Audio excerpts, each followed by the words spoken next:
1980년대 대한민국을 공포에 떨게 한 사건, 그 이름은 바로 화성 연쇄 살인 사건입니다. 이 사건은 10여 년간 10건의 연쇄 살인으로 이어졌고 오늘날까지도 충격으로 남아 있습니다. 과연 이 사건은 어떻게 시작되었고 무엇이 대한민국 역사를 바꿨을까요? 지금부터 미스터리 엑스파일에서 자세히 알아보겠습니다. 화성군 태안읍, 당시 이곳은 조용하고 평화로운 농촌 지역이었습니다. 넓게 펼쳐진 논밭과 소박한 마을 풍경은 주민들에게 일상의 안정감을 주는 곳이었죠. 하지만 1986년 9월 이곳의 평화는 한순간에 깨지고 맙니다. 1986년 9월 15일 경기도 화성군 태안읍에서 한 여성이 참혹하게 살해된 채 발견됩니다. 당시 피해자는 딸의 집에서 하룻밤을 묵었고 오전 6시경 농사일을 걱정하여 자신의 집으로 귀가하던 중 실종되었습니다. 실종된 지 약 4일 후에 목초밭에서 발견되었죠. 현장은 참혹했습니다. 피해자의 속옷을 벗기고 다리를 X자형으로 복부에 밀착시켜 놓은 상태로 목은 교살의 흔적이 뚜렷했으며 주변에는 몸부림친 흔적들이 남아 있었습니다. 또한 피해자가 범행을 당하는 동안 구역질을 하면서 쏟아낸 위장의 내용물이 일부 풀밭에 묻어 있었고 지렉을 채취한 분석에서는 정액 반응이 음성으로 나와 성폭행 여부가 불분명했습니다. 범행 현장을 본 경찰은 잔혹한 범행 수법에 충격을 받았습니다. 단순 강도 살인으로 보기엔 범인의 행위가 지나치게 계획적이고 폭력적이었습니다. 경찰은 사건이 단발적이지 않을 가능성을 염두에 두기 시작했습니다. 그러나 불과 2달 후 또 다른 여성이 비슷한 방식으로 살해되면서 경찰은 이 사건이 단순하지 않다는 것을 깨닫게 됩니다. 피해자들은 모두 여성, 그것도 20대부터 70대까지 다양한 연령대였지만 특정 시간대와 장소에서 범행이 이루어졌다는 공통점이 있었습니다. 이 시점에서 화성 지역 주민들 사이에서는 공포와 불안감이 급속하게 퍼지기 시작했습니다. 평소 야외 활동을 즐기던 사람들은 해가 지기 전에는 귀가하려 했고 마을은 점점 침묵으로 가득 차게 되었습니다. 그로부터 한 달 정도 지난 뒤인 1986년 10월 20일에 두 번째 사건이 발생합니다. 두 번째 사건 현장도 마찬가지로 충격적이었습니다. 피해자는 25세 여성으로 논밭 근처 외진 길에서 발견되었습니다.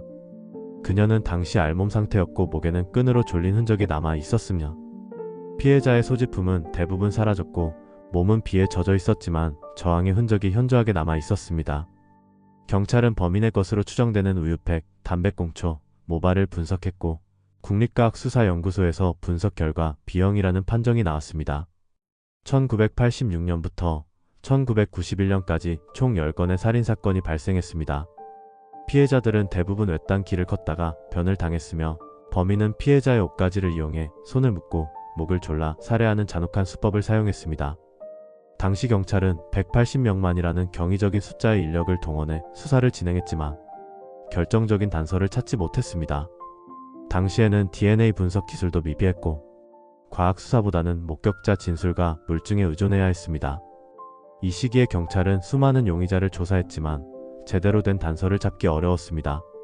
수사망이 점점 넓어지면서 주민들 사이에서는 오히려 불신과 혼란이 커졌죠. 왜 이렇게 오래 걸리느냐는 질문은 당시 언론에서도 자주 등장했던 논쟁거리였습니다. 경찰이 발표한 범인의 프로파일에 따르면 그는 20대 후반에서 30대 초반의 남성으로 키가 평균 이상이며 사건 발생 지역에 익숙한 인물일 가능성이 높다고 보았습니다. 하지만 그의 정체는 여전히 미궁에 빠져 있었죠. 화성 연쇄 살인 사건은 단순한 범죄가 아니라 당시 사회의 불안한 단면을 반영한 비극이기도 했습니다. 이 사건을 통해 우리는 1980년대 대한민국의 치안체계와 수사기법의 한계를 엿볼 수 있었습니다. 그러던 중 2019년 사건 발생 이후 무려 33년 만에 충격적인 소식이 전해졌습니다. 경찰은 사건 당시 발견된 증거물을 DNA 분석 기술로 다시 조사했고 이로 인해 이춘재라는 이름이 떠오르게 됩니다. 이춘재는 당시 이미 다른 범죄로 수감 중이었습니다. 그는 처음에는 자신의 혐의를 부인했지만 결국 10건의 살인과 추가 범행까지 모두 자백했습니다. 그의 자백으로 인해 사건의 진실이 드러났지만 공소시효가 만료되었기 때문에 형사처벌은 불가능했습니다.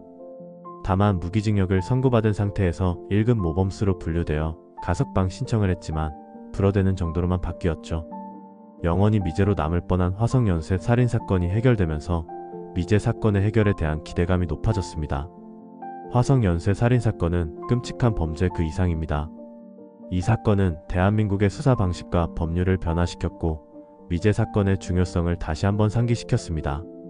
오늘날 기술의 발전은 오래된 미제 사건들을 해결하는 데 큰 역할을 하고 있습니다.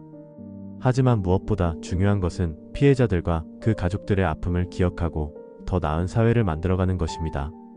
다음 시간에는 또 다른 미스터리한 사건으로 찾아오겠습니다. 감사합니다.